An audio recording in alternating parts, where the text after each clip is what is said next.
experience anxiety.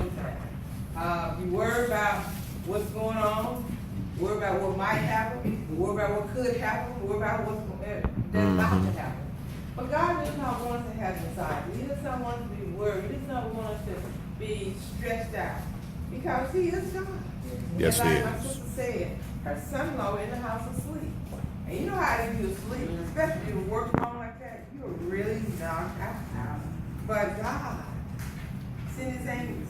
Thank you, Who excel in strength. Do you realize angels can camp around us? Yes, Lord. Oh, yeah. Angels are there with us. Yes. You're driving on the road and that car come at you, then all of a sudden that car moved over. That's the angel move. You have to Yes. Amen. All right. Angels, the angel woke him up and used the David to get him out. Just in time. We thank God for that. Amen. So Psalm 37 verse 8 says, cease from anger and forsake wrath. Fret not thyself in any wise to do evil. So we're talking about anxiety. Worry doesn't accomplish anything. That's right. Worry does not accomplish anything. And on the flip side, what worry will do is cause you a premature death, cause all types of illnesses, cause a lack of sleep and peace of mind, all these things. That's what worry do for you. But it does not accomplish anything positive for you. How do we know that? It's in the Bible. I just read to you Psalm 37 verse 8 on the King James Version. Now the Living Bible, this was the Living Bible says, stop your anger. King James says, cease your anger. But cease, stop, really the same, says, stop your anger. Turn off your wrath. Don't fret and worry. It only leads to harm. That's what right. The Living Bible says. So there's no need to worry. God has everything under control. And you really believe that God has everything under control, you won't worry. Because you realize even when you can't see how you're going to work it out, God is still moving and working it out. Amen. I want to submit to you for your consideration. When things does not seem to be happening like you think they should, maybe you pray, maybe you fast, maybe you do whatever you done, and you've done all you can, put all your effort to try to get something to work out, and it still is not. Perhaps God is just saying, it is not yet time for you. Or maybe He's saying, I have something better for you.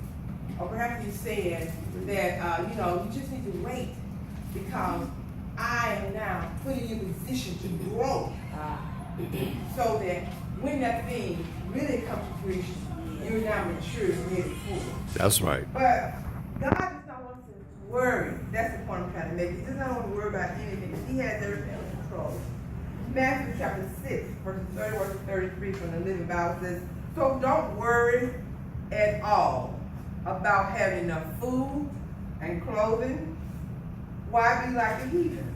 For they take pride in all these things and are deeply concerned about them. But your heavenly Father already knows perfectly well that you need them. And He will give them to you if you will give Him first place in your life. Amen. And live as He wants you to do. God is our Heavenly Father. And as a father's not always do what the children want him to do, right? Any fathers in the house? Amen. And we all connected as children because I know there are things I want to do, my father do like I want him to do. But especially you got a godly father, a father that know the Lord. 9 times out of 10, that father is using wisdom. That father is doing the right thing. So our Heavenly Father does not do things like we want him to do, but He's always on time.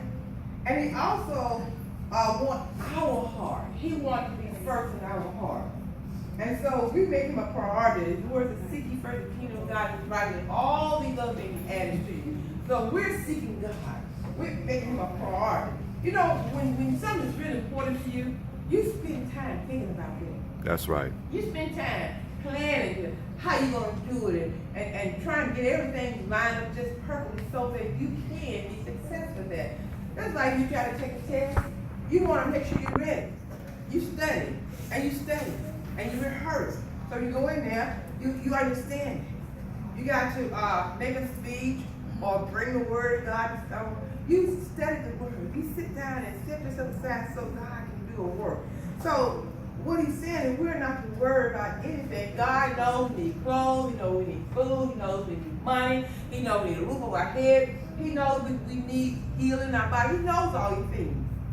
And perhaps somebody today is believing and praying and crying to God about something God has not yet done.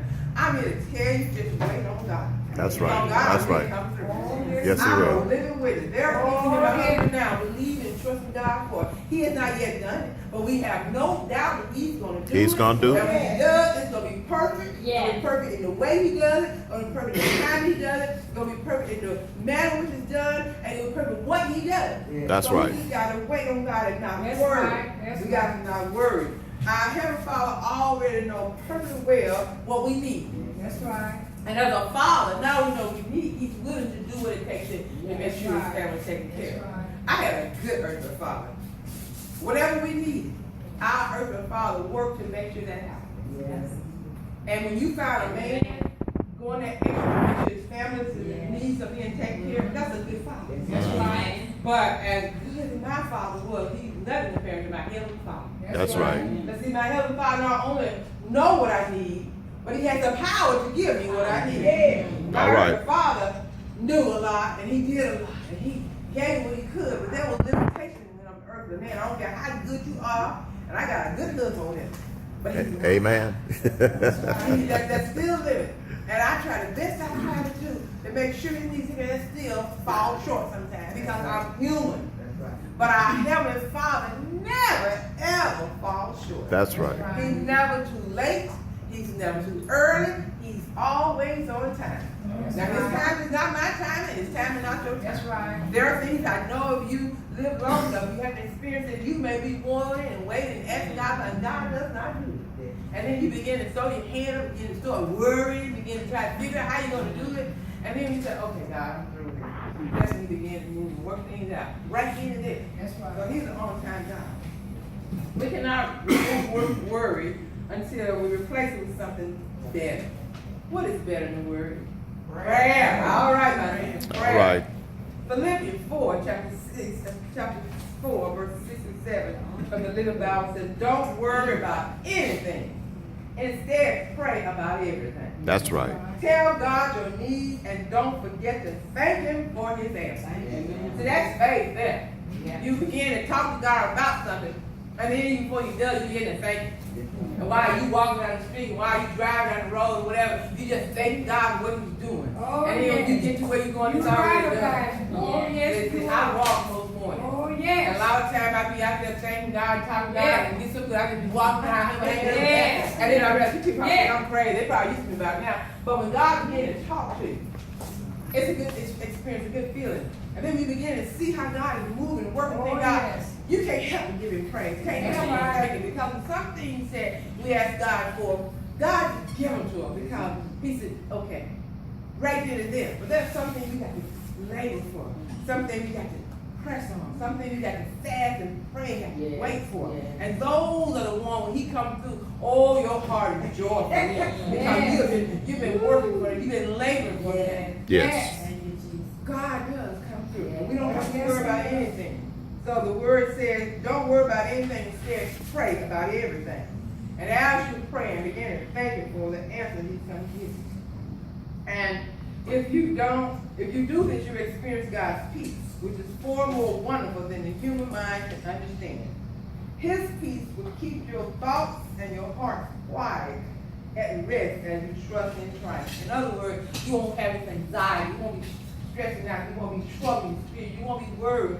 Even though God has not yet done it, there's peace in your spirit because you believe He's going to do it. Amen. And then there's peace in your spirit because you realize if He does not do it, He has something far greater. Ah. And you realize too that because we are finite in our thought processes, we may think, and there have been times I prayed and asked God for something, I say, God, He didn't do what I asked Him to do. Because when it all turned out, that was not what I thought it was going to be. It would not have been good for me. And because God is all wise, He didn't answer that prayer. And later on, as I realized the consequence, I said, thank you, Lord, because you didn't answer that prayer. But at that moment, I thought that's what I needed. I thought that was the best thing for me. And I was laboring, asking God. And then God didn't do it because he's all wise. He is all wise. The word that he knows the ending from the beginning. So God knows the ending. He certainly knows what's going to happen in the middle. He knows the end is all, and he knows everything. That's so right. Therefore, because he knew that was not going to give me, bless me or not give me glory, he said no. And we have to learn, and when God said no, we have to learn to accept his no. And sometimes I said, Lord, give me strength to accept your no. Because no is not a pretty thing. No, it's not a pretty thing. You want God to do something, you want to do it then. Yes. And when God does not, sometimes it's hard to accept that no. But if you pray and trust God, Yes. he will give you peace in your spirit. Amen. Worrying is a waste of time. How many of us like to waste our time? Somebody tell you that they're going to do something and you show up and they don't do it. It makes you feel that your time is wasted. Because you could have been doing something else. That's right. And heaven forbid, I did something a couple of weeks ago. A person called me and asked me to do something. And I had something else to do, but I said, okay, they need my help. I sacrificed my thing to put their little products. And I worked hours to do that for them. And then I sent it to them through an email. I checked the lady, did you get it? Yeah, I didn't have a chance to check on it. Now I have set myself aside to work for them, so they told me they needed. Bye. And it was a couple of days when I actually got back to it. I said, thank you, Lord, I bought that sin. All right. I bought that sin because I made my stuff, loaded, laying down, and put that in the cart, and it cost me. It cost me for what I was doing. I needed to do some stuff that I had deadlines on, but I made a part that they made me think that they needed it that day. And I was trying to help them. So my point is, I wasted my time spending on my cycle doing that for us at that moment. It wasn't enough. If they had a couple days, I could have waited, worked out into my schedule doing other things, but I made a sacrifice to put my own things on the back burner. Yeah, stressing myself out trying to do theirs and mine. And then I didn't get this in a couple more days. I said, okay, well, I bought that thing. But worry is a waste of time. Luke chapter 12, verses 25 and 26 says, and besides, what's the use of worrying? What good does it do? Will it add a single That's day right. to your life? That's right. Of course not. As if worry can't even do such little things as that, what's the use of worry over bigger things? In other words, it can't change anything. Word does not make it happen. Word does not stop it from happening. Word does not do anything in that regard. So, because it can't add to our lives, it can take away from our lives, but it can't add to our lives. It can't make that situation be resolved by worry. It can't do that. What we have to do is give it all our worries to the Lord. 1 Peter chapter 5, verse 7. Very familiar scripture for me, and I refer to it from time to time. The word of God says, let him have all your worries. That's the Living Bible version today. And the King James says, cast all your cares on him, for he cares for you. He's always thinking about you and watching everything that concerns you. And a common scripture that is Psalm 55, verse 22, where he tells us to cast all your burdens upon him. And he said, I will sustain you. And then he said, I will not let the righteous be moved. So God is assured us. We give all our worries, all our cares, all our problems, all our concerns.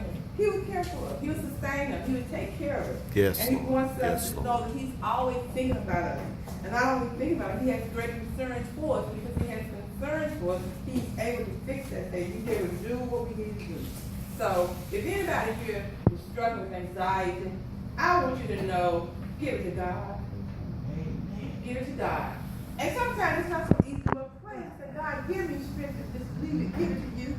Because see, Satan wants to worry, he wants to keep rehearsing that thing, he wants to keep thinking that thing over, but don't do that. When you pray about something, give it to God, because if you keep worrying about it, you have to really give it to God in first. Amen. So anxiety does not accomplish anything. We're not to worry. We're cast all our cares upon the Lord and care for us, give all our burdens to him to sustain us.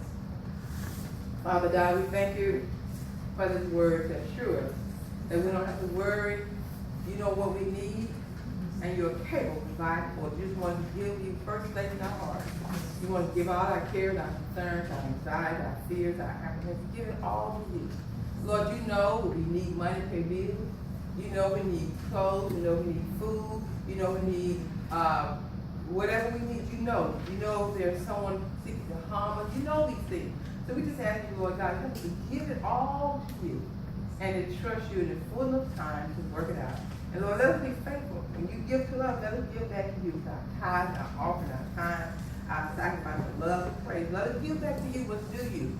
And then, Lord, let us trust you to bless the best remaining, and we'll make you to thy glory.